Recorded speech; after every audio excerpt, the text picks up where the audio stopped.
Is Jeff Gow. I'm the committee chair representing the city of Dunedin. I'd like to call the meeting to order. And if we can, go around the room, starting with my left, just to introduce the other board members. I'm Patty Reed from the city of North Park. Dan Sareki, Mayor, City of Oldsmar. Josh Schulman, St. Petersburg. Vince Cox, Pinellas County.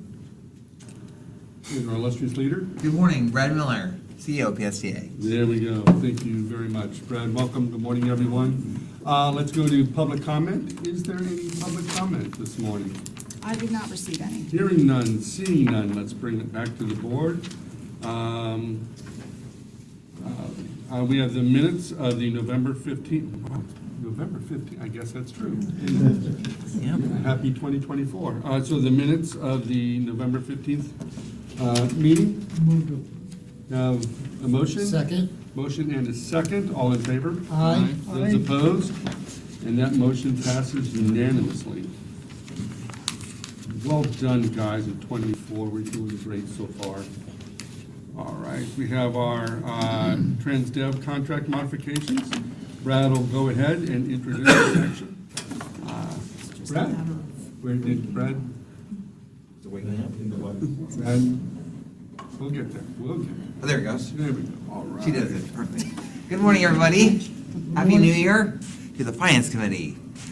So our first action item, contract, is an action item to add two programs that you know and love to our TransDev contract, and Al and Bonnie will go over that in a second, but Commissioner Cox asked for me to just summarize sort of a presentation that some of you saw at the last Finance Committee back in November. Again, just to emphasize that we've made a lot of progress over the last 6 months or so with our software and with our management of our contracts and on PSTA Access. And so just to highlight again some things that are we're really, really proud of with our PSTA Access system. The ridership in fiscal year 23 that ended last year on PSTA Access, that's our services for people with disabilities, was the highest it's ever been, at over 400,000 rides. And that was largely due to the fact that we offer the real-time mobility on-demand rides. Very few other transit systems do offer that program. We have been under budget. We've saved or been significantly under our budget for the program the last 2 years, significantly. And we are very, very happy to see this chart come out of the American Bus Benchmarking Group that shows that our customers are more satisfied, are the most satisfied paratransit customers in the United States. And that's a really great thing, that the customers rate is so high. The way to read this chart is PSTA is on the left hand. We are this SP. The other ones are blanked out, anonymous. They are other cities across the country that have paratransit programs. Every city has a paratransit program. But according to the benchmarking, it doesn't matter what city is best and what city is worst or whatever. So that's why it's blank. But this is a standard question that's asked for customer satisfaction of all sorts of things. On a scale of 1 to 10, how likely are you to recommend Fruit Loops to a friend or family, or PSTA Access to a friend or family? If you give a 9 or 10, you're in the green, you're a promoter of that product. If you are an orange, that's a neutral, that means you gave a 7 or an 8. And if you are a detractor, that's a 0 to 6 that someone would give. And you can see that PSTA had by a pretty substantial amount, the most numbers of respondents that gave a 9 or a 10. And I think that one of the reasons that is because of the great Bonnie Epstein. No, yes, but also because we offer the real-time service, real-time rides to our customers, while probably most of those other cities do not. On-time performance has been improving.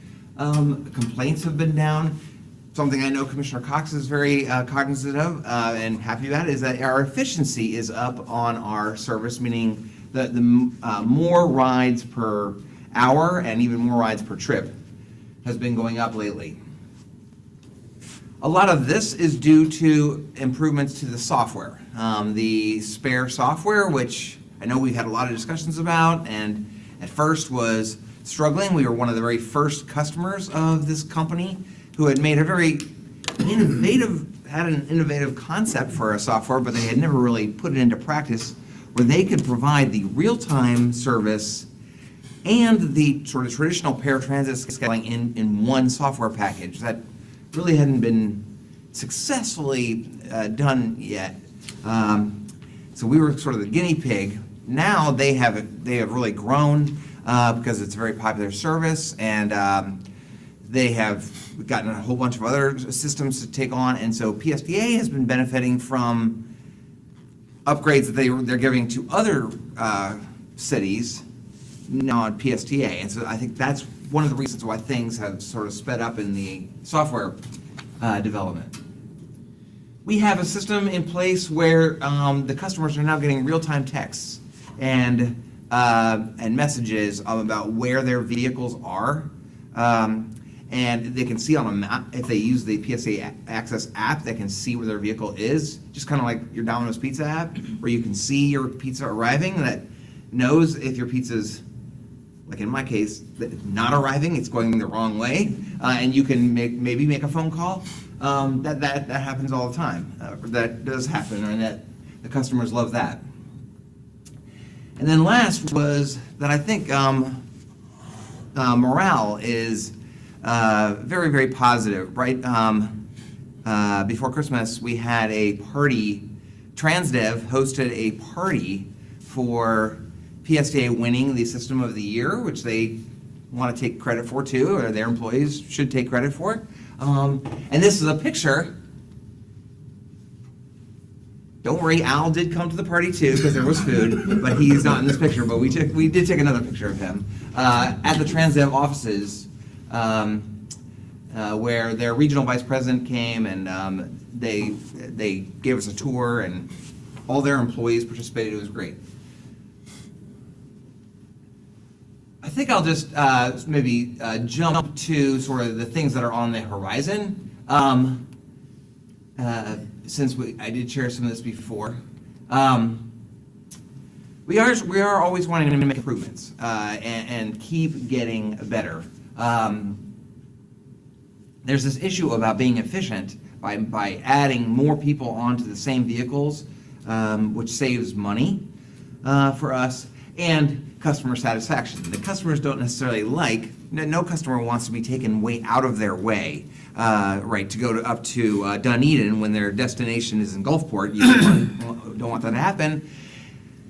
That used to happen sometimes with the software, where it would give crazy suggestions on going up to Dunedin and then down to Gulfport. Those are much, much fewer now as the system gets better.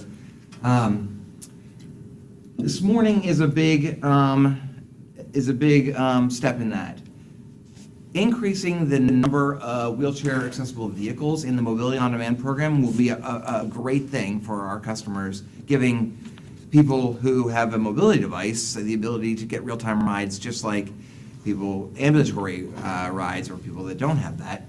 And that is what the action item is, and I'll pass it over to Bonnie to add the Mobility on Demand program to the TransDev contract. Which she'll tell you about. Awesome. Yes. Good morning, Finance Committee. Bonnie Epstein, Director of Mobility. And like Brad said, the action item that we have today is to add our dedicated access provider, TransDev, to two different PSTA services. So the first one that Brad talked about is our Mobility on Demand program. Right now, we really want to give our MOD riders that use wheelchairs additional options and really lower the response times and give them a more consistent response time. Right now, it can be a little bit all over the place with the contractors that we currently have in place, and we think this will be a really great addition to our Mobility on Demand program. Right now, since TransDev is using the Spare platform, we can give them a small amount of trips to see how things go and increase the volume as needed. The other program that we'd like to add TransDev to is a new service, calling it the new On Demand 814. So as you remember, last month, we cut the traditional fixed route 814 service in Safety Harbor, but we really wanted to keep some sort of service in that area for the customers who depend on PSTA. So when we cut the traditional fixed route, we worked, the mobility team with the planning department to launch a new on-demand service in Safety Harbor.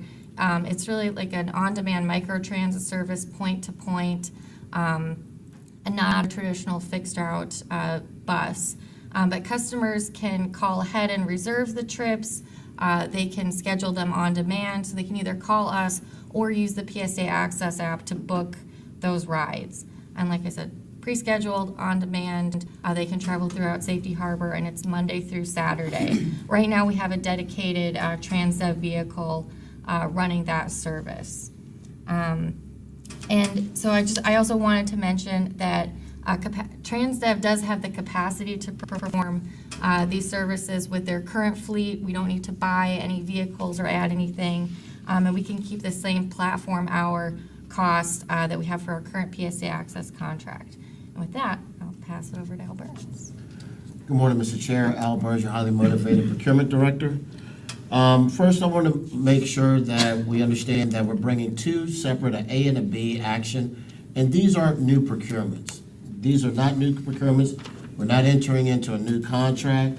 What we're doing is we're adding these two services under the umbrella of their existing contract. There is no money asked for this. Procurement worked with legal to make sure that it's legal what we're doing, and we got Alan Zimmern and BMO, and they encouraged us to bring it to you this morning, which we intended to do anyway. Procurement entered into negotiations with TransDev to make sure that we kept the prices flat for both these action items, and we were successful in doing that. And we were able to agree on all the existing terms and conditions of the existing contract. When we first brought this to you about in February of 2021, we did a responsibility check and a responsiveness check. And I can tell you that I think Bonnie would agree that TransDev is a great vendor and they're doing a great job with us. So there are no issues from a performance perspective. The fiscal impact of this is budgeted. This is part of our annual budget, and these are budgeted. And like I said, there is $0 effect on this. This morning, we bring to you two recommendations. Recommendation A is recommend approval of the addition of Route 814 service to the existing paratransit contract with TransDev Group. And action item B, recommend approval of the addition of Mobility on Demand service to the existing paratransit contract with TransDev Group. If there are any questions, we'll be more than happy to answer them. Happy New Year. Happy New Year. Happy New Year. Okay, so I understand that you're saying that there's no fiscal impact. So remind me, when we use TransDev for other services, they bill us for that service? Yes. Okay, so they're gonna be billing us then for these new rides under that, which means that we will most likely exhaust that contract faster? Theoretically, yeah. So, but we're still paying for those rides ostensibly through the MOD, just on a different, Right, Vendor. what we're in year 3, we're in year 3 of 10 on that contract, and so the first 2 years have been significantly under because so many people have switched to the Mobility on Demand. So we planned on many more rides on TransDev when we first awarded the contract, so there's room in there for these. We don't think, at least the way it's projected now, and I mean, things might change, but I mean, we'll stay on schedule for the 10 years. okay, but even so, the rides were originally budgeted in the MOD side of the expense. We're just now adding TransDev as a potential vendor for that. As Brad said, when we brought the contract to you in February 2021, it was for, I want to say, 101 million. And right now, the value that's remaining on the contract is 83 million. So we're well under what we anticipated. Okay. That was it?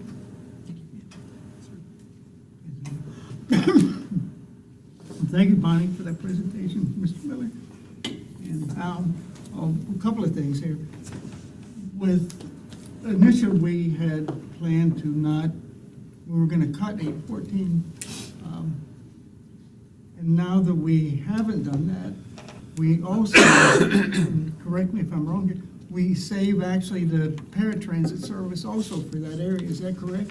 If we didn't have 814, then we'd be under that 3/4 mile service for individuals that are either in wheelchairs or otherwise mobility. Is that correct? Yeah, correct. So we do still have the paratransit service for Safety Harbor right now, as well as the microtransit service. And that's a real plus, because I've heard from the track committee too, that, and Gloria especially, I guess she rides up in that area, that we do keep that service, and I'm thankful that we're doing that. And thank you, Bonnie, Mina, for your team. You've done really, really good work, and I appreciate it. You, Ross, and the gang, good work. I had one other. Oh, we had also mentioned, if Commissioner Dow and Schulman, at our last meeting, when we were talking about the MOD and the possibility of a 50-cent fare increase, which would give PSDA like about 100,000 more revenue annually. And Brad, you and I had a short conversation about it, and you said there had to be some things done to be looked at if we did go for a 50-cent increase on that. Do you remember? Do you recall? Well, my thought when I told you was on October 1st, we approved, the board approved implementing a incremental fare for multiple rides, more rides in a single day. Right. And so we just started that, and so my thought would be to let that go for a couple months, just to see how things go, how demand is affected on that, how much revenue if we're generating any revenue with that, and then look if ridership keeps growing in an unsustainable way on mobility on demand, then the next step would be to look Yeah, at because, I mean, it has, in that pattern, it has taken place. We've seen it, just really more than incrementally. It's just kind of skyrocketed, Emily, which is good, this is good because, but it could be unsustainable at one point in time if we can't afford it. So I would think in the budget process for next fiscal year, I mean, for this, that's gonna start next month, we start looking Okay, at that. good. That's all I have. Thank you, Bonnie. I have a question. Isn't City of St. Pete covering some of the MOD rides or the disability rides? That's transportation disadvantage, which is not this. That is a different program. The TD program covers the discounted bus passes on the regular bus, the fixed route buses. But with what they're And- covering and the money we're saving there, wouldn't that help maybe with the disadvantage on this program? Instead of raising the rates?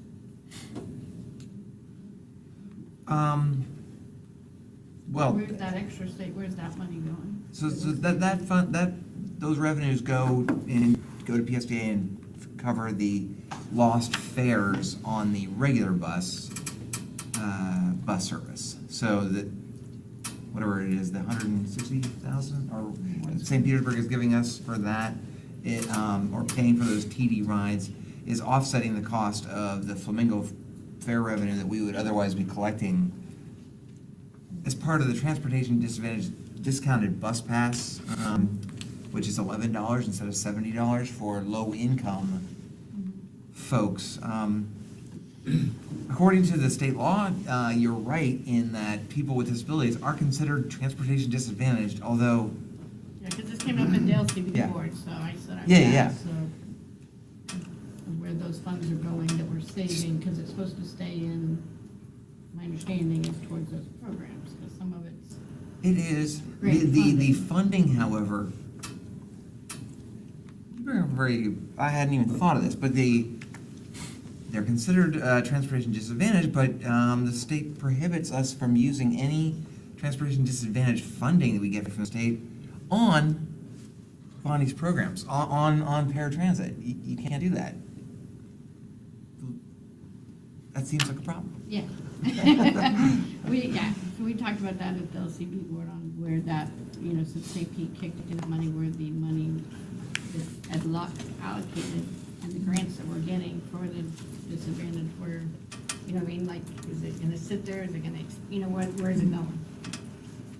So, just a thought. Yeah, in that program, that started on November 1st. I don't remember the numbers, but it's going pretty well so far. Yeah, so it's covering the costs, the co-pays for the TD bus riders. We had, I think, over 1,000, I put in quotes, sold last month because the passes were free to the riders.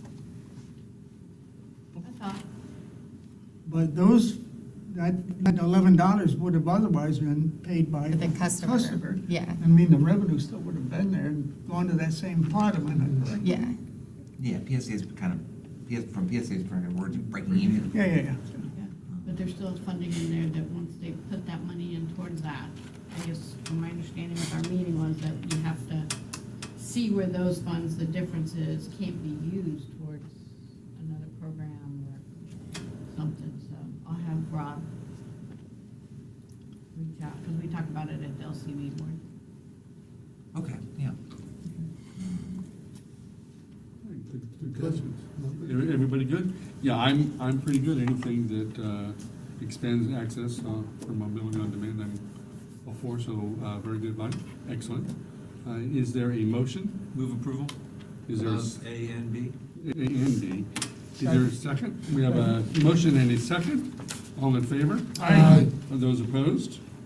And it passes unanimously. So proud of this. Okay, we're gonna move along to fire alarm systems replacement.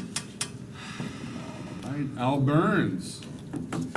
You're gonna tell us all about it. You can educate us this morning. Yes, sir, or I'm going to attempt to.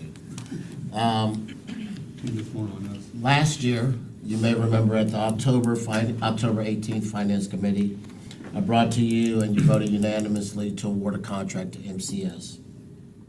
It then went to the board the next week and the board passed it on the consent agenda. We never received their certificate of insurance, or what we call their COI. That was compliant with the solicitation. That is an issue. So you, typically, when we bring, after the board meeting, within 48 hours, or what I've asked my team to do, is have the contracts turned around by Monday morning. So it goes to board on Wednesday, by Monday morning, we're sending the contract over to be signed, or over to Alan or BMO or to Brad for signature. So this is the first time that this has happened, that a company has not been able to meet the certificate of insurance requirements, or even take exception to the insurance requirements that we put in the solicitation. So we met with the vendor, my team met with the vendor, the director of risk, Ms. Diane Randall, met with the vendor, but at the end of the day, they were not able to be compliant. You may remember, or I'd ask you to look at your board packet in the background. Our system here is antiquated, and it's the same system that is 18 years old, so it's outdated. So what we did, or what the procurement department did, was we canceled the contract to MCS, and we went out with a sole source procurement with VCS. VCS is the company that is currently providing the service to maintain this system that we have here. And they were part of the initial build team for when this building was being built. They did submit on the original proposal that went out, that you awarded in October. However, they were deemed non-responsive. When we release a solicitation, it's about this thick. And a lot of people don't know how to check all the boxes. And it's important that all the boxes are checked because some of our funding is from federal, and I believe this is a federally funded project as well. So unfortunately, even though we knew they could do the job, I had to find them non-responsive because they did not check the boxes, and you're not allowed after the fact to do that. So fast forward, we released a sole source, which I'm not a fan of doing, but in this case, VCS did respond to the sole source. I didn't want to make the same mistake twice. I'm not sure if mistake is the right word, but I didn't want the same thing to happen twice. So what I asked staff to do is make sure that we receive a copy of their certificate of insurance before bringing it to you today. Diane Randall, who you know, the Director of Risk, she reviewed the certificate of insurance, and it is 100% compliant. And what we will do is we will have them submit a full package. But the thing that I was concerned about was the certificate of insurance and them being able to provide that, and we've crossed that hurdle, so I'm confident. The amount of this contract is $230,000. That includes about a 12% contingency amount. VSC submitted a price of $167,985 for the installation of the new equipment. If you look at, and I'm looking at certain board members, if you look at the previous packet, you'll notice that there is an increase in their original price that they submitted in October. That was due to inflation, in part to inflation. The Honeywell equipment that is being spec'd out for this, staff checked the PPI, and it did increase. So we did do our homework to make sure we're just not going along with the pricing. We had the project manager review the pricing as well, and they deemed it to be fair and reasonable. $40,000 are for the upkeep and continued maintenance of it. Every year, there's then service requirements that have to be done to maintain your fire alarm system to make sure it's up to code and things of that nature. So that's an additional $40,000. The fiscal impact. The $168,000 is grant funded. The $40,000 will be put into our operating budget for that continued service. Mr. Chair, what I bring to you this morning is recommend approval of a one-year contract with 4 one-year options for fire alarm system replacement with VSC Fire and Safety for a total contract amount not to exceed $230,000 and authorize the CEO to exercise the 4 one-year options. I just want to, I can't emphasize enough the due diligence that PSTA does before and after we award, before we bring it to you, and then afterwards to make sure that the contracts that we bring before you are 100% compliant. So I consider this to be like as Brad would say, a good feel-good story, because we just didn't award a contract and just move forward. We ensured that it was compliant. If there are any questions, I would be more than happy to answer them. Thank you, Mr. Chair. I have 2 questions. Yes, sir. So the last vendor that we used, what was their excuse not coming up with a certificate? And the second question is, did we give them any funds since we okayed that contract? I'll answer the first one. We did not pay anything. We did not have a signed contract, so we would not be able to pay anything. No purchase order was Okay, issued. good. The first part, I know there were a lot of back and forth with Diane Randall, and they made several attempts. And after a certain period of time, it's like, hey, look, we're getting ready to come into the new year. I think I gave a deadline. If they're not compliant by this time frame, we're going to cut and run, and we're going to go to we're gonna go with a different option. I don't wanna give you false information, but I know that I know there were weekly conference calls with this vendor, with my staff and Diane Randall, the Director of Risk. Thank you. It's just being self-employed my whole life and doing bids and doing that kind of work. I just can't even fathom the idea that we offered them the contract and then they said no. But thank you for that. Yes, sir. That's a good question. Thank you. So, normally is a certificate of insurance in the initial procurement, is a requirement in the initial procurement? Very good question, Commissioner Schulman. The requirements are inside the initial procurement, and there, almost went down the procurement trail. The requirements are in the initial procurement.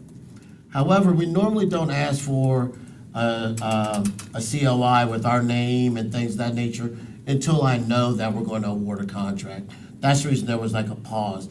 Once again, Commissioner Schulman, this is the first time this has happened. So it kind of caught me, I like to tell the staff that we're going to take an athletic stance. In this instance, it caught me flat-footed. And I was like, and we tried and tried. But back to your original question, we put the insurance requirements in the solicitation. And oftentimes, if someone takes exception, let's say they say that the cyber liability is too high, Right. or something like that, Diane and I will work with them in the form of exceptions and negotiate that. But in this case, they did not take any exception to any of the insurance provisions. Okay, so we told them the kinds of insurance that we wanted. Yes, sir. And they said, nah, no. They submitted their COI, but it did not have all the requirements that we stipulated in the solicitation. For example, crime and theft, since they're gonna be doing a lot of work here on the property. That was one of the particular lines, there's Diane there, that was one of the particular lines that they weren't able to have that line covered in their certificate of insurance. Okay. What was the original contract amount for MCS back in October? Give me 1 second, sir. 160, I think, 150? I believe so. I just want to make sure I look. And while you're looking, I do appreciate staff going back and verifying that some of the raw materials and things that we're purchasing in that contract have experienced a price increase. So it was 150? I want to say 150, sir. I'd have to check. My computer's kind of And 155,000. okay, and you said originally VSC was non-responsive in their initial application, and they haven't quite. You negotiated with them, but we're gonna go back and fill out and help them complete the rest of that paperwork? Yes, sir. There's like, I want to say about 10 forms that have to be filled out when you when you submit a contract. In this case, since we did a sole source, and I will go down this rabbit hole a little bit. If you receive just one response to a RFP or a bid, you're allowed to enter into negotiations. So in this case, I want to make sure that we, for lack of better terms, hold their hand while they're filling out all the paperwork, and make sure that they check every box. And we're just going to do that in the form of training. And I think, now that I think about it in hindsight, with us doing that, that will put them in a better position when they're bidding on other future governmental type contracts, that they'll know how to fill out the paperwork. And I think as the DBELO, that's a responsibility that we have. We don't get a royalty every time they get a contract with us. I wish. Fair enough. I didn't look at the original, I didn't go back to the October procurement. Where was VSC and MCS the only two? There's a third. Another good question. I want to say ADT, they submitted, but they were found non-responsive as well. Okay, so is there a reason why we went with VCS or VSC? Well, we posted a sole source, Okay, and when we do that, we have to post it on the website for the Florida, per the Florida statute, for X amount of days, and we did that. And when we post that, we let the vendor community know that that's who we intend on awarding a contract to. I don't remember how many downloads, but there were downloads of it, but no one responded. So after that cutoff date where responses are required, then we're able to move forward, as we said. So we posted for 2 weeks on our website, on Demand Star. People download it. Sometimes when we do that, people respond and say, hey, I can provide that same service. And then that's when we have to go out for a full and open competition. Okay. In this case, we did not get that. No one responded. So that was an opportunity for ADT or other vendors to come back in and say, we can do that. We didn't get any responses from that, so that's why we're moving forward with VSC. Roger that. Yes, sir. Okay. Just want to make sure that that was clear as to why, how that all transpired. I have no additional questions. Thank you. You're welcome. Kind of to piggyback that a little bit, Al. Yes, sir. So that when we went into the sole source, we reached out to VSC as opposed to them reaching into us. Yes, sir, we did notify VSC that, that was my wish, is to enter directly into agreement with, or / contract with them. Yes, sir, they were fully aware. Okay, and so we also could have done that with ADT. Yes, sir, we. And is there a reason why Well, you,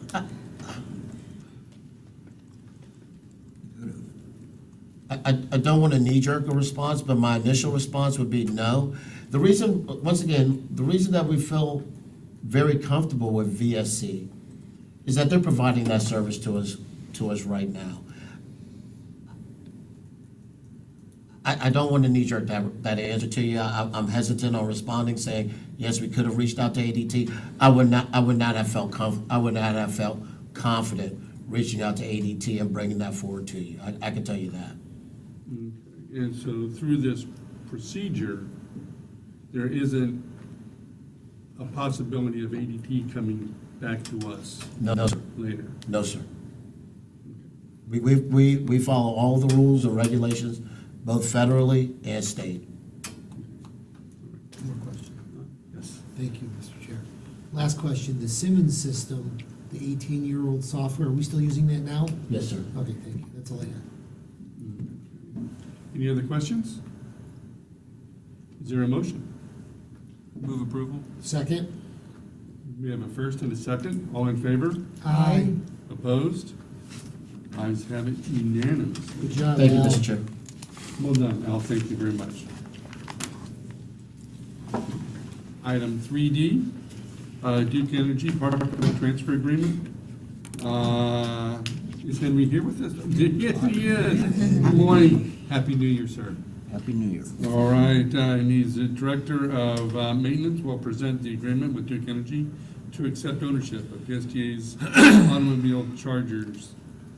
Yes, thank you. Good morning. So, for those folks that were here back in 2019, Duke Energy Florida offered PSTA through their Park and Plug program the 6 automotive DC fast chargers that are just installed in our parking lot here off of Scherer Drive. The Park and Plug program was Duke Energy's form of a pilot program within the state of Florida to do 2 things. One was to provide greater access to people with electric vehicles to charging stations, and 2, for workplaces to bridge the gap for folks with EVs who commute relatively long distances to come to work, charge their vehicle, and solve the issue of how to charge their vehicle to get back home, which for some folks is still a challenge. Under the terms of the original agreement, Duke Energy installed, they basically owned, and they maintained, and they supported these fast chargers here on the campus. Under the terms of that original agreement, upon expiration, which is where we are now, there were 2 options. Both were no cost to PSTA. One was Duke Energy could come in, remove everything, return the site to its original location. So that's the chargers, the transformer that they put out there, the underground electrical that they ran to the parking lot, remove it all. Or 2, assume ownership and take possession of the chargers. Again, both at no cost. As you can see in your board packet, we have interest in assuming ownership of those chargers. Again, that's a no-cost transfer of ownership, Maintenance of those chargers would also fall to PSTA, but I can tell you in the 5 years, it's been very minimal, perhaps just maybe some replacement receptacles, and that's about it. These are very low-tech chargers, okay? So the maintenance is very low, not as sophisticated or as high output as the chargers that are going in for our buses. And if the question, no, we cannot charge a bus with these chargers. It would take probably 3 weeks. So you can use it. You could, if you have nowhere to be for a while. So the recommendation is to approve the termination and transfer agreement of the 6 chargers with Duke Energy Florida. Contained in your packet is the PSTA General Counsel approved agreement that has been scrubbed and approved by both our General Counsel and Duke Energy Florida. I'd be happy to answer any questions. Fantastic, sir. Yes. So thank you. I did notice today was my first day using those chargers in a while. They are new or updated. They may have been updated within the last several months. Okay. Fantastic. It was. They truly are park and plug now, right? You don't have to. There's no apps or anything else like No that. more so- apps. That was me. He got rid of the app. Okay, so I owe you a gift basket or something because that's awesome. It is awesome. It is awesome. So it's wonderful that we're doing this, and I think taking them over makes a lot of sense. I do have a question though. Who pays for the power that comes through those systems? Right now, PSTA pays for that. Okay. Are we tracking through that how much power is being delivered on a monthly basis? We do receive reports. It is typically about 1,000 kilowatt hours Okay. at a cost of about anywhere between $175 and $200 a month. Okay. Now, we always have the option of turning on the payment function. Certainly, the adoption rate right now is very small. I would say probably less than 3% of the folks that work here have EVs. Of course, they're always open to the general public who come and have business at PSTA. Of course, if 50% of the organization decides to go out and get EVs, then yes, we can certainly look at charging folks. Okay. All right. That's all the questions. Thank you. I just have a comment. You'll find this interesting. I was talking to my brother-in-law yesterday. All the electric buses up in Buffalo, they won't run because they're frozen. The batteries are all frozen and they won't work. Thank God we live in this environment where we can Yes, work. and that is why when I talk to colleagues across the country, I say that Pinellas County, and especially the state of Florida, is probably the most optimal place for electric buses and electric vehicles to be successful. Yeah, because people are stranded, they can't get their electric cars to charge because everything is 5 degrees there. That's a sign you shouldn't go out. Yeah. So I thought that was kind of interesting, because but I just wanted to share that with everyone. Don't live in Buffalo and own an electric vehicle. Well, but also our buses, just like every electric vehicle, they're less efficient now because it's colder. So they still run, but it's Yes. using more power to Yes, do it's its gonna be normal below work. freezing. As I mentioned to Commissioner Cox before the meeting, for those that may not have seen, we have deployed 5 of our 6 new electric Buick buses.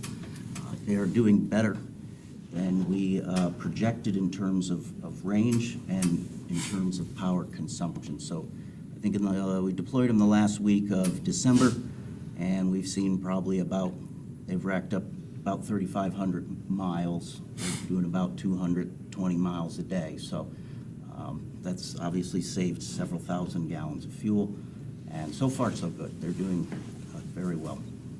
You can find them on the 11, I believe the 4, and the 59. Very nice. And thank you for tracking that and understand that. Is that part of the reports, monthly reports? Well, we do give you every month the number of total kilowatt You do do that. hours and diesel gallons. Hopefully, one will go up and one will go down. Yeah. But that's for the buses, not for the cars. Right. But we do have to be careful though with kilowatt hours, because it does, right, it uses more kilowatt hours when it's colder. So it's not, True. the energy is lost when it's colder, just in the transfer, so it's not 100% attributable to miles driven necessarily.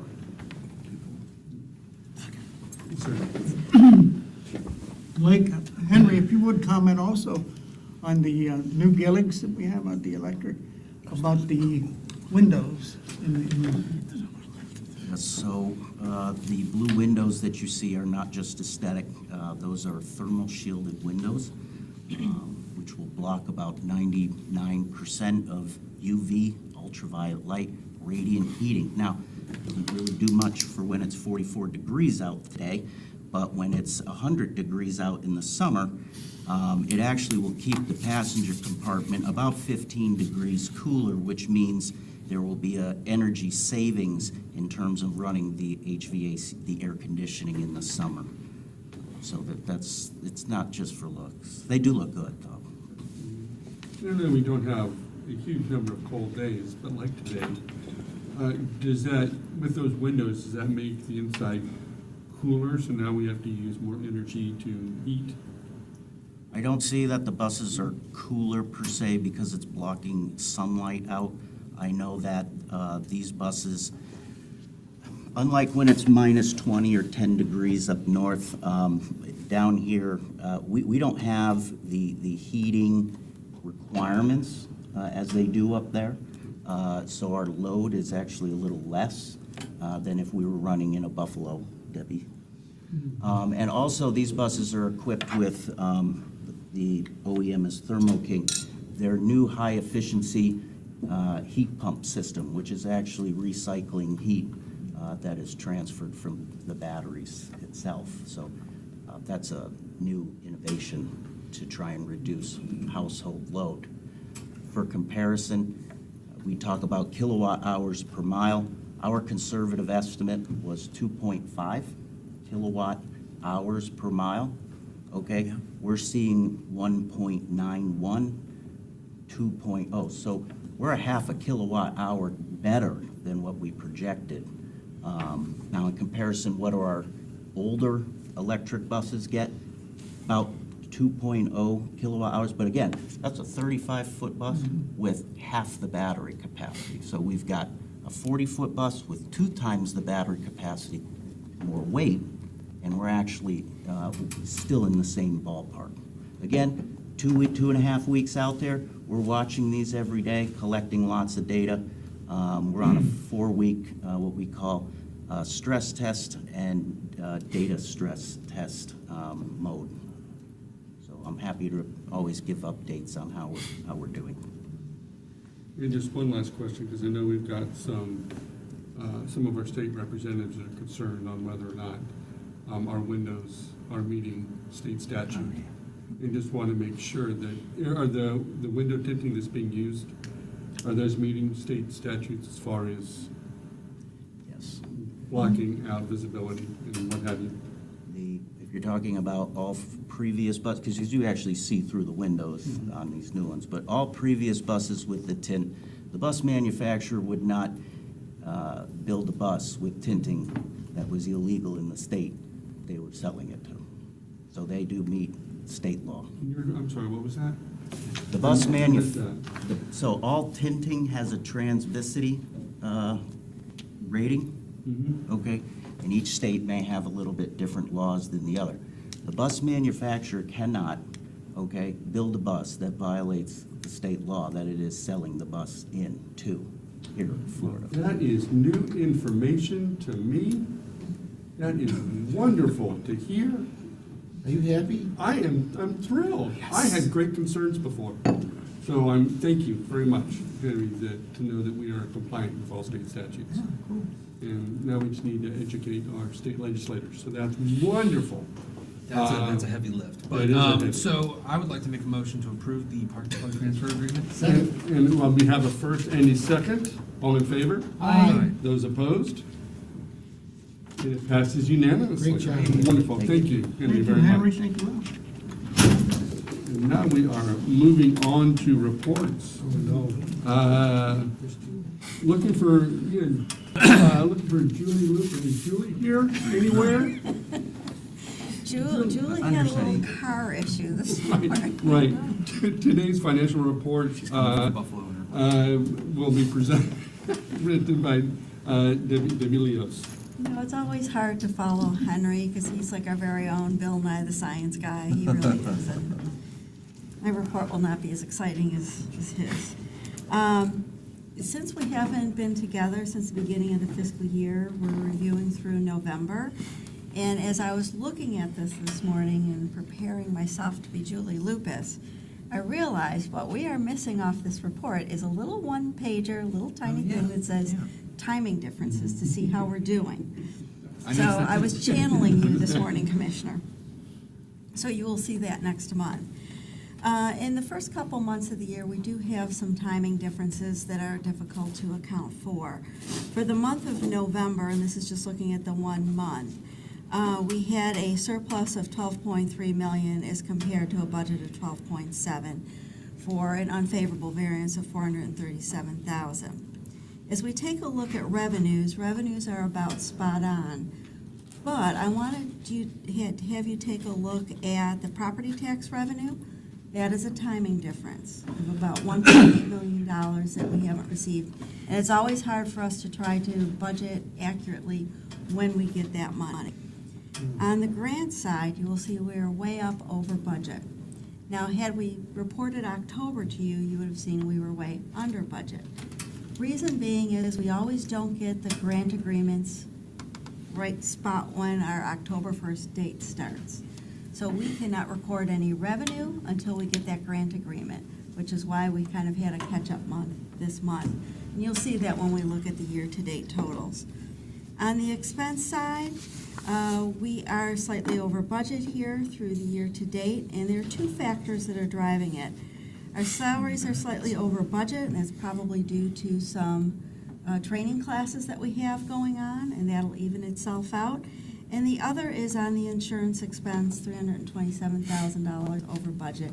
Again, we're making some reserves for major claims. If we take a look on a year-to-date basis, we have a surplus of $5.8 million as compared to $7.7 million. So we are running below budget.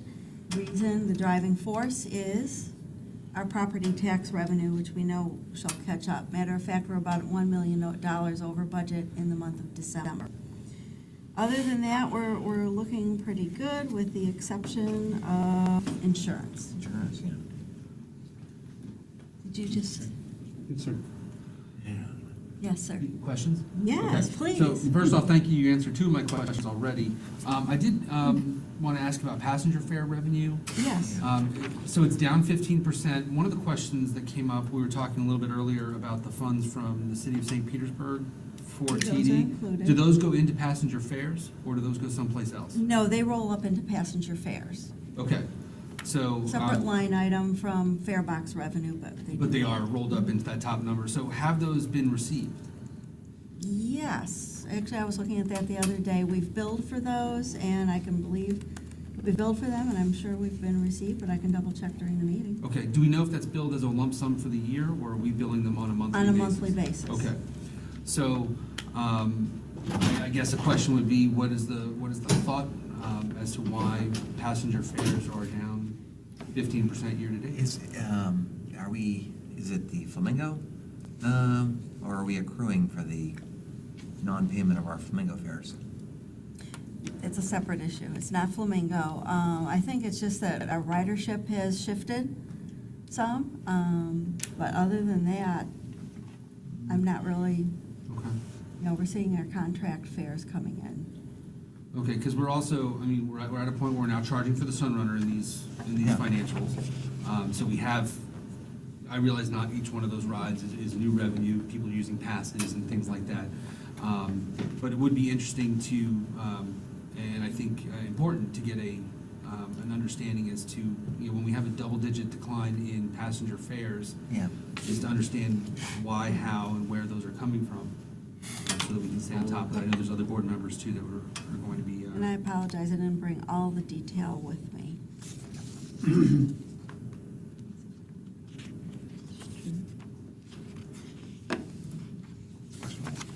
if I'm blind here.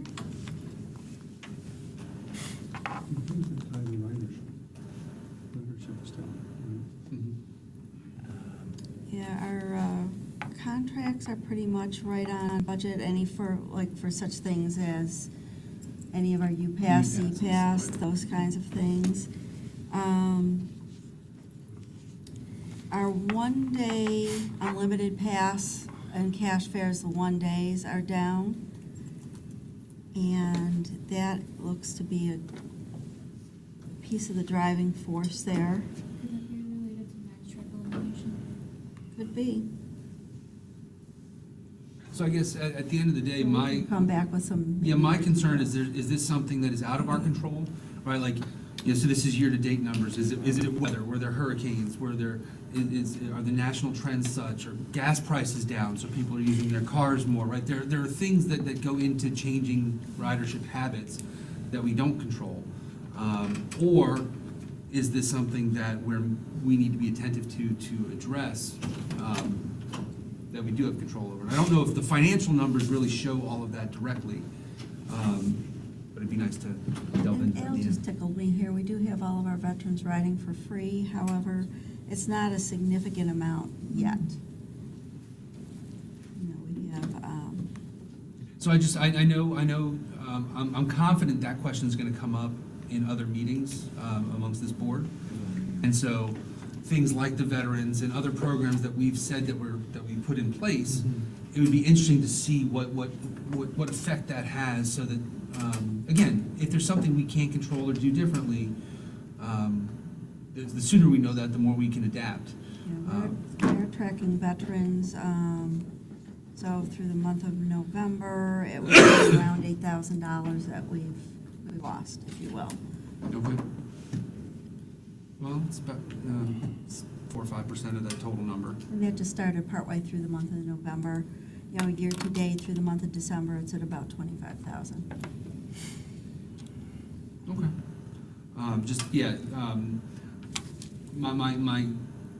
My concerns are when we see, double-digit decline in passenger fares. No, valid point. Just understanding where that's coming from, I think is key for planning. Thank you. And certainly that does tie into reduction in ridership. I know that's on an entirely other report, but we could basically understand why ridership might be down. We'll do Well, some trending. analysis and come back to you, because as you're about to hear in a second, Ridership ridership is not overall is down. up. Ridership is actually Ridership is up. up. So I'm not really Just sure down. what is going on I with the have fares. no relation on that. And I think Amanda may have a good point. We've switched over, although that's not reflective through the month of November, but we are switching over and many trips are away. Now, we do know that the Sunrunner ridership is down, but overall ridership, as you mentioned, is looking good. And we're climbing back up to where we previous numbers. Well, years. and it also, it could be that, people are now buying more passes, or our fare capping system is stopping fares on a per-day basis, whereas in the past, they were paying cash Right. and paying more. So, there are other things that could be at play here that are part of our normal policies that we're just okay with. And I just want to be able to justify that number and say, yes, we're looking at that and making sure we're taking all necessary We'll come steps. back with more detailed analysis for next month, and my apologies to Brad. I don't want to make it sound like the system is like falling to bits. It's not. Well, just, we blame Julie, so it's fine, you're fine. She's watching. I know I'm going to get slapped on the back of the head shortly. I do have one. Yes, sir. And also, we do have in place now the paper tap cards for. Yes, we do. For Limited Sunrunner, use. with it's a 1 day or 1 ride, is that correct? And they're sold at, naturally, our own vendors, but, and also, where are they out in the community now? Are they at CVS, are they? They're currently at Amscot, and we're in the process, they're at Amscot currently, and we're in the process of getting them to CVS. Okay, CVS. Walgreens. Back to the financials. And can you talk, do we, and Brad had mentioned accruals, I mean, do we accrue for, or do we anticipate the property taxes, and is that part, instead of things just going back and forth? We cannot accrue for those. That's come up as a question in prior years. You know, can we go ahead and say, we know we're gonna get X number of dollars, maybe divide it by 12, accrue for it that way? We cannot, according to the audit rules and regulations, or accounting rules and regulations. We have to record it as it's received. And is that true for grants as well? No, on the grant side, we can't accrue, so long as we know that the grant is in place and that expenditures are happening. Probable and, you know, needs to be probable and known.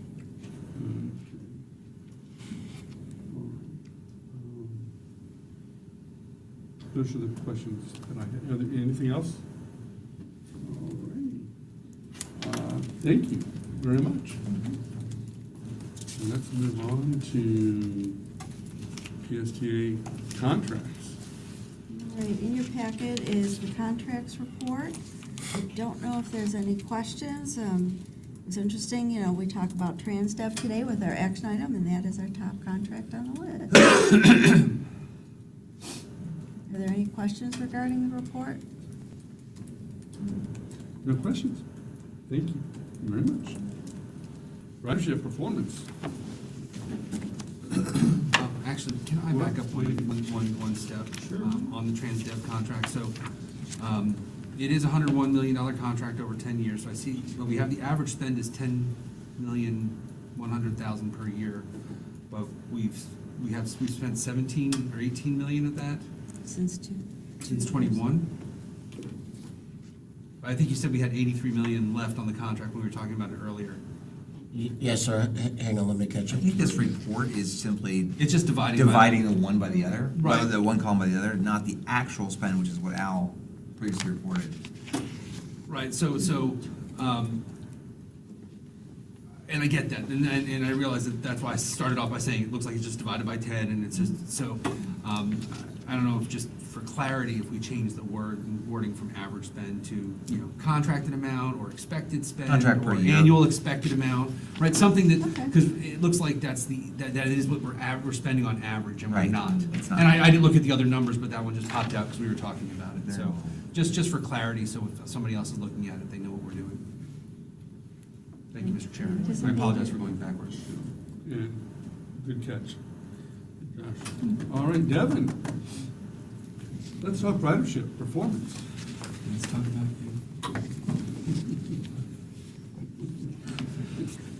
You wouldn't survive one day in my head. That's funny, I tell that to people. Good morning, Finance Committee. My name is Devin Deal, and I'm the Senior Planner here at PSTA. In your packets every month is the operating statistics report. And while I don't put this report together, I do work with a lot of the data that goes into that report on a regular basis. We know in general in your packets there's a lot of information in there. And today we'd like to go over some of the key points that we'd like to highlight. And going forward, you're going to get this presentation monthly, and we'd like your input on what you would like to see in these presentations. So first of all, this is our system fixed route ridership trends for the last 2 fiscal years, starting from fiscal year 21 going to present. November is about on par with last year's ridership. Fiscal year 24 overall is up around 1%. There is a few things I would really like to highlight in this graph, though. Number one is that the trend line is going up. Number two is that you can really see the jump in spring break service here in March. That was our highest ridership month for the fiscal year by far.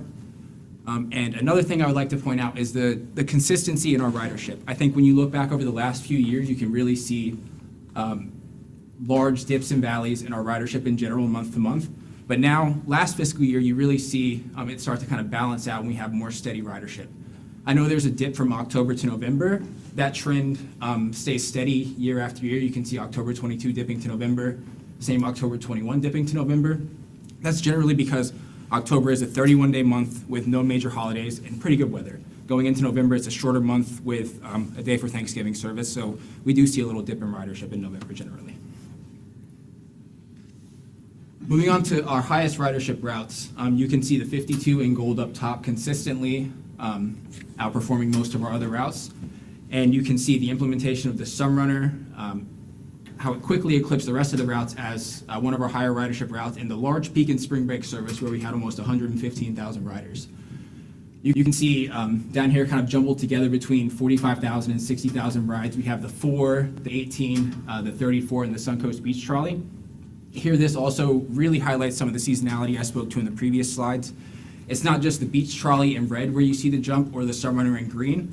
If you look in March, every single one of the core routes we list here sees a strong jump in spring break ridership.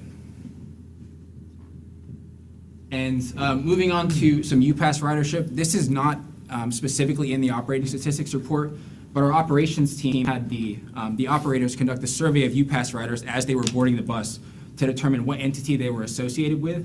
And based on those percentages, we applied that to the total UPass riders for the month. And if those hold true throughout the system, that would have equated to over 36,000 UPass rides from our Pinellas County school partners and nearly 7,000 rides from USF. In this list, you can see a lot of our beach hotel partners, Tradewinds, Opals, and Sand Pearl. You can see our partnership with Pinellas Ready for Life. So yeah, I think we're really excited. This is the first time we've had a strong breakdown of the actual demographics of our UPass riders, and we really wanted to bring this to your attention this month. So again, this was just kind of highlighting some of the key points, and moving forward, we really like to hear your input on what you would like to see monthly.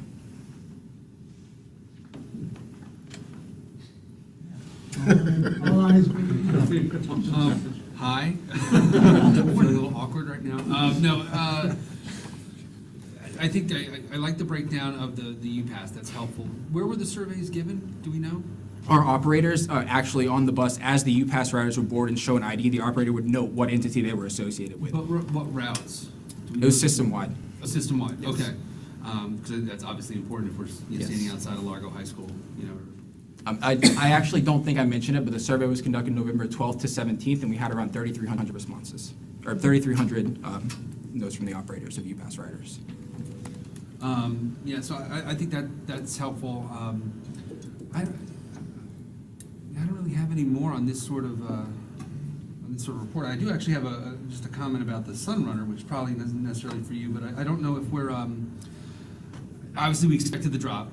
I'm also I think what it shows is what our baseline commuter Sunrunner population looks like. You know, people that are taking it for work and everyday usage, and then I'm hoping that we're going to add back to that when we get into our seasonal travelers here in the next couple of months, that'll start ticking up, Yeah. which then makes me wonder, you know, from a marketing perspective, what we're doing to reach out to, you know, making sure that hotels and venues and Airbnbs and VRBOs know that, to promote that to those folks coming into town, because we wanted to institute fairs to see what would happen, and then see what the next increase is. So I'm looking forward to that increase to be there, but that shows up in this data here. So I don't have anything else.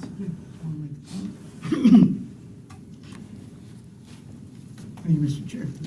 In Devon, with the Sunrunner, actually with the CAT now being curtailed at Grand Central, so there should be quite an uptick on the Sunrunner.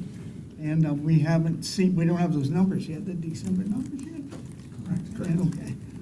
Yeah, we're hoping that we see a shift. We know that whenever we initially charged fares in the Sunrunner, there was a small shift Right. On the CAT. So we're expecting people who have the option to shift back to the Sunrunner. Okay. All right, so we'll know that like next month.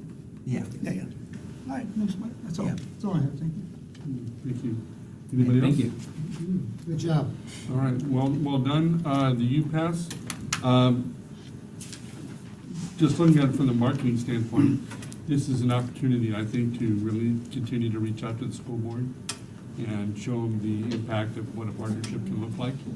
And really, change is going to be hard for them. So just talk and talk and talk and talk to increase that number. We, I think it has value. we're preparing a summary of the survey results that Devin just showed to send to the school board, to send to the school administrator to share. Send. Hopefully that's a verbal. I go there and get in front of them and present to them. Send them a letter. I saw that they just had a transportation workshop, a school transportation workshop, the school board did. maybe yesterday, try to look at ways to more efficiently run their yellow buses. So were we at that workshop? Was the representative of PSTA at that workshop? No, we were not invited, and Well, those are public workshops, right?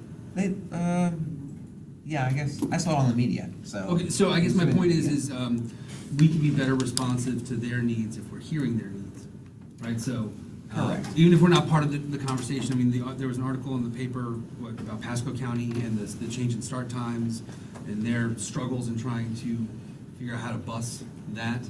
And Pinellas is hoping for potentially an exemption on that, if that becomes allowed, before. Yeah. But, you know, being a partner in the room helps us help them, and hear where their struggles are. You know, we've talked, and again, I don't know if any of these ideas will work, but we're doing with the bus service in Safety Harbor, we're doing microtransit, right? Can PSTA provide some sort of microtransit to help get students out of neighborhoods onto even a yellow bus line, right? Can we be a partner in that regard? There's all different ways that we can potentially help out. At the same time, training students to become riders of PSTA so that we're building the next generation of riders and their comfort level. I think one of the main reasons why people don't choose PSTA that have lived here for a long time is because they just don't know about it.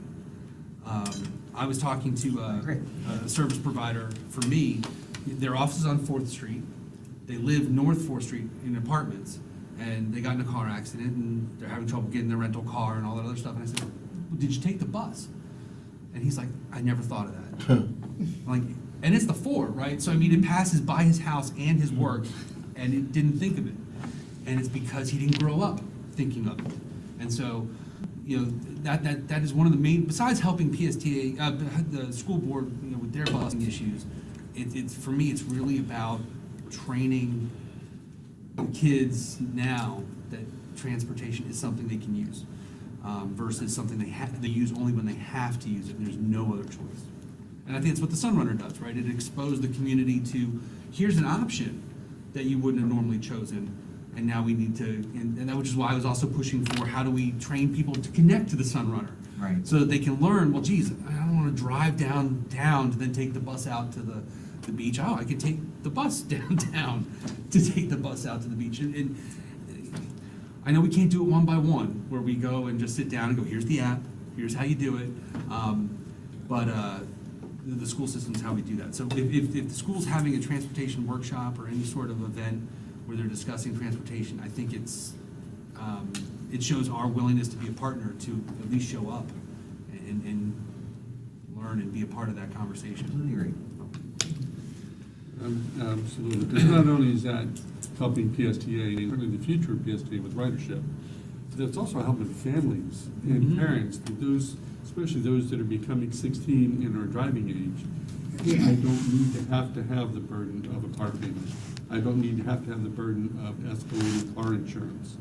That there is a more equitable, efficient, financially option for parents.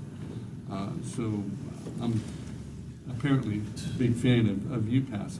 Yeah. And Kevin, could I go back on, is he still in the room? Yes.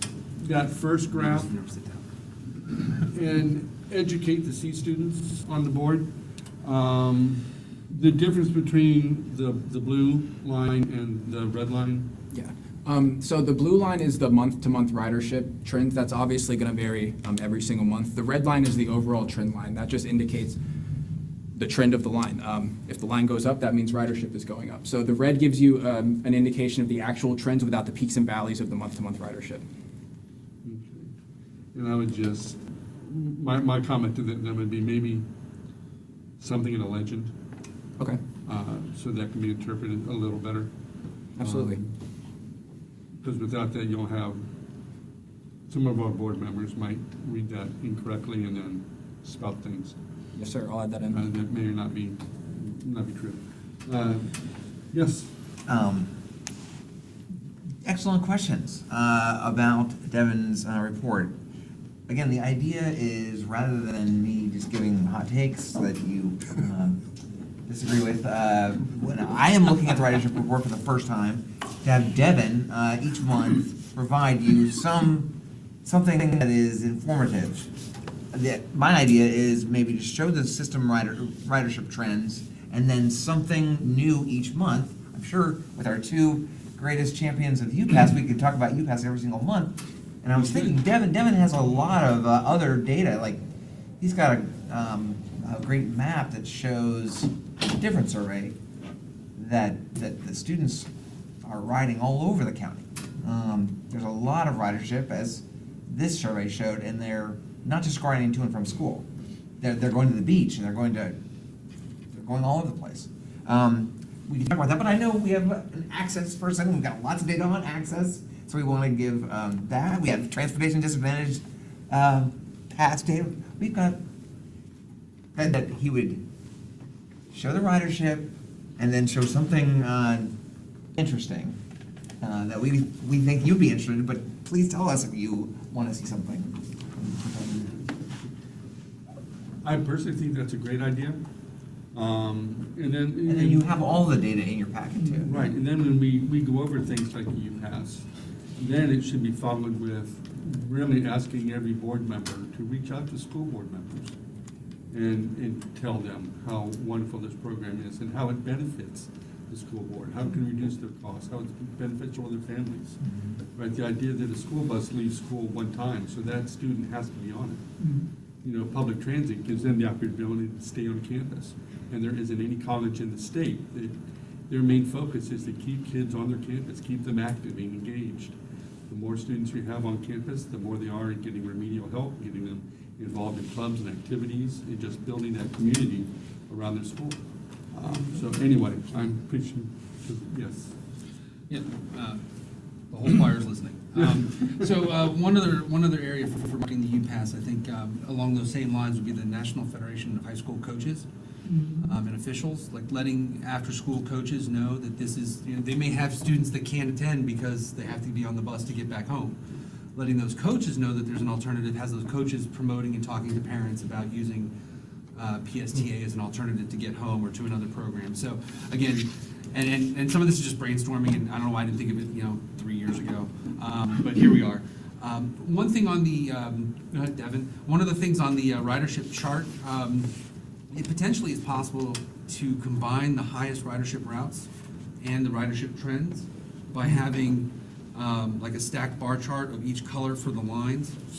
So like you have like, and you can put mobility on demand, you can put access, you can put all of these different things as far as stacked colors. So we can, see those all together, and hopefully it may be too busy to glean anything visually, or it may, show some really bigger aha sort of moments. But it would also help to understand like what goes into this trend in this line when they're put together. Okay, definitely. Yeah. Thank you, Mr. Chair. Devin, I just want to say that. Don't go anywhere. Yeah, I just want to say that this is a great improvement as far as I'm concerned, and I want to thank you for your hard work in getting this done. I'm really looking forward to seeing what happens in December, because right now that, we're starting the fairs on the Sunrunner, which has changed, but I think a lot of the snowbirds are coming back. So I think that December ridership is going to increase. So please keep up the good work. I know Josh is very picky about graphs and stuff, but thank you for your report. I really appreciate it. Absolutely, thank you. Added value. for Delightfully Josh. particular. Yeah. Is the phrase you're looking for. And certainly December is important, but I'm looking for April and May, so we really capture the spring break people. One quick thing, you mentioned the high school coaches too. Thanks, you- Yeah. With Josh. You do. It's helped the coach, the tennis coach, it gives. I know that for a fact, because it's our pastor, is the tennis coach there. And I've made him aware, and it's important to do Telling that. his players. Yeah. Yeah. So how many potential athletes are we missing out on? Yeah. Well, it's marching band, it's Viable. after-school help, it's tutoring, it's all of those different things. Right. I realized, it occurred to me that was a group we hadn't specifically reached out to, we've just mentioned, so. Thank you. Is there anybody else? Oh, Oh, I want to retract any hot takes, as Brad would call them, and my crack staff who has my back, on the revenue side. to Amanda's point, we did make exchanges of MagStrape cards for Flamingo cards. So we're seeing in what we call our goodwill area where we we see that a reduction there, and that accounted for $168,000. For the MagStrape cards that we gave them the value of that, it's not a one-for-one because that goes as stored value and we only recognize that revenue as it's used. So to your point, Commissioner Shulman, we should start seeing as these Flamingo cards get out into the public, more usage and see that drive up on the revenue side. So this is a one-time dip.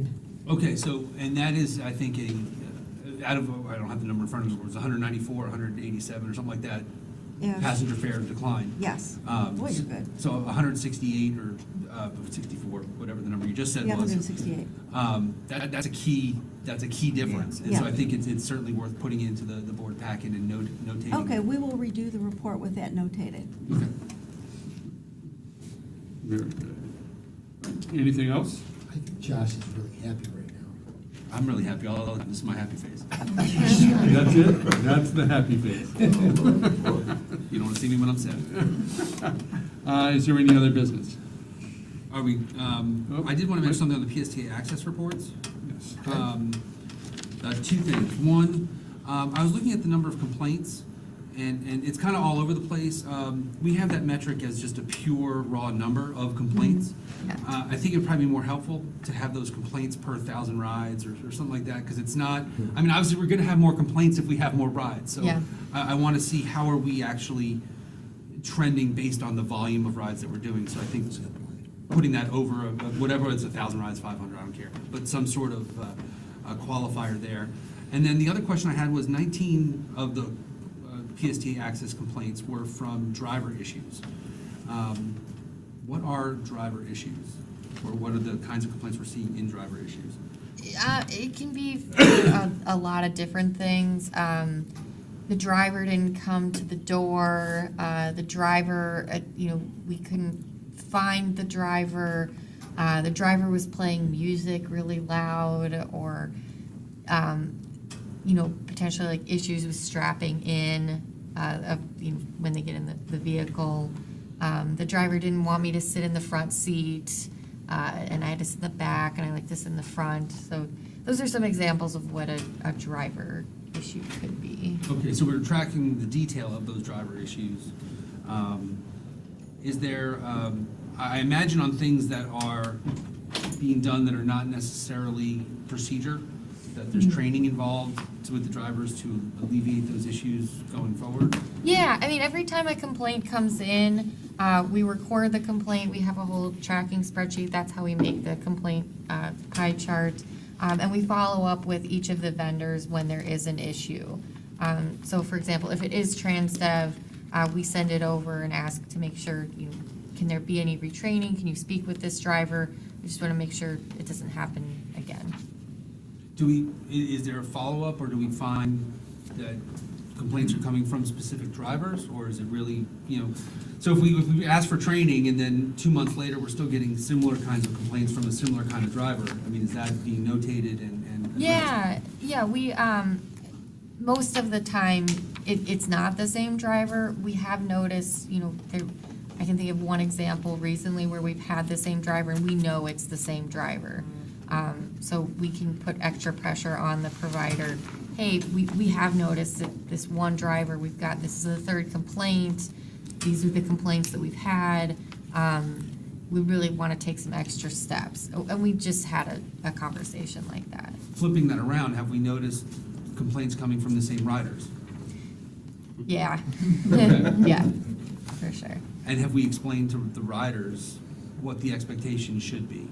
Yeah, most of the time, we try and call back customers when they put in a complaint. A lot of times, we call back and we don't get a hold of them, we leave a voicemail. But for customers who say things like, well, the driver didn't come to my door. If they're taking a mobility on demand ride, the driver isn't gonna come to the door. So, we need to explain that to them. So we will call them back, leave a voicemail. Again, this is how the program is supposed to work, just so you know in the future that you need to be out, at the curb and ready and waiting. Okay. Thank you, that's all I had, Mr. Chair. Is there anything from anybody? Just one thing on access, and there, if you look, October to November, look at the TransDev performance, which is the efficiency, is super increased from, the goal of 0.85 to, in November, it's at 0.95 right now. Right. Which is really, really very, very positive.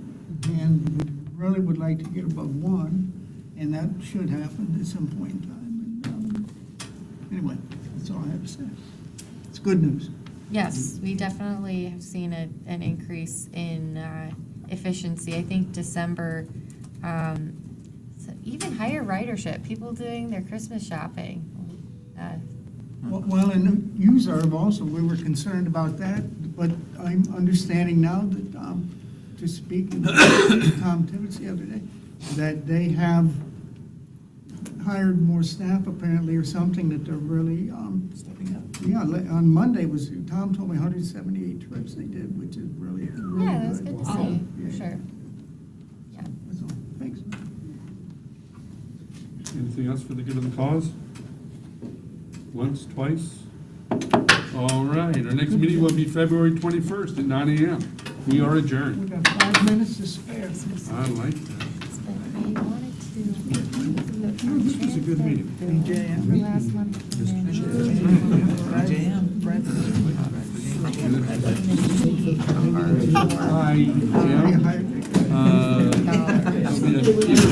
This morning. That's good, yeah. Got created. I just want to make sure that's still with. Thank you. Yeah.